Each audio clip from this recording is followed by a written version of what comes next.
నా కవిత శీర్షిక అశ్రువర్ణం.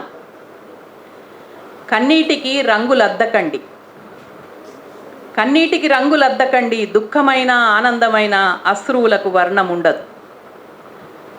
రుధిరానికి కొత్త రంగు పులమకండి, మనందరిలోనూ రక్తం ఎరుపే.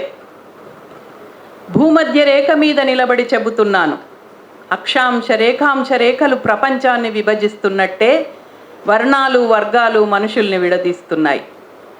క్షితిజ రేఖ వద్ద ఆగి చూస్తున్నాను, 6 ఖండాల నిండా 7 సముద్రాల నిండా విషపు విత్తులు జల్లి వలపన్నిన వేటగాడెవడో ఉన్నాడు.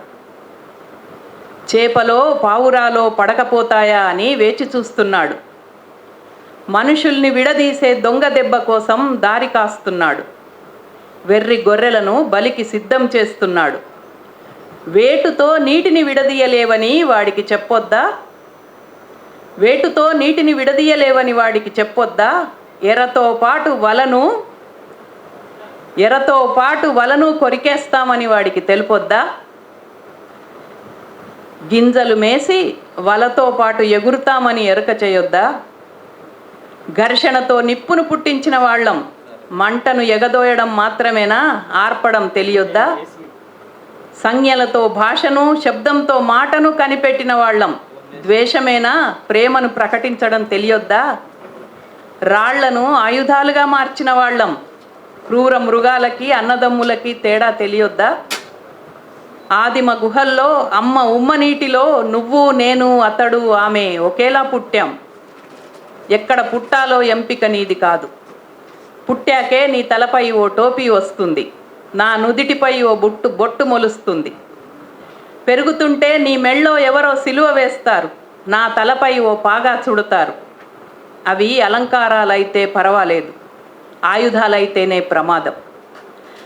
అవి అలంకారాలైతే పర్వాలేదు, ఆయుధాలైతేనే ప్రమాదం. నీకిష్టమైంది నువ్వు మెక్కు, నాకిష్టమైంది నేను మొక్కుతా. నీ దేవుణ్ణి నువ్వు, నా దేవుణ్ణి నేను అవతారమెత్తే అవసరం లేకుండా చేయొద్దా? లక్షల ఏళ్ల క్రితం పుట్టిన వాళ్ళం, వేల ఏళ్ల నాగరికతను చుట్టుకున్న వాళ్ళం. మనం నాటిన చెట్టు కొమ్మకు చీడపడితే కొమ్మ నరకొద్దా? పొగసూరిన మనస్సుల్లో కొర్రాసులు ఎగదోస్తే మంట ఎప్పటికీ ఆరేను. కొనుక్కుంటే దొరికేది కాదు, కోరుకుంటే దక్కేది శాంతి. ఎట్లా దొరికేను? ఒకప్పుడు భూమి తన చుట్టూ తాను తిరుగుతూ సూర్యుని చుట్టూ ముందుకు తిరిగేదట. ఇప్పుడు మతం చుట్టూ తిరుగుతూ మధ్యయుగాల వైపు వెనక్కి నడుస్తోంది. తాను పుట్టించిన కులమతాలు తననే మింగేస్తుంటే ఇక ఈ లోకాన్ని మనిషే కదా కాపాడుకోవాలి. ధన్యవాదాలు.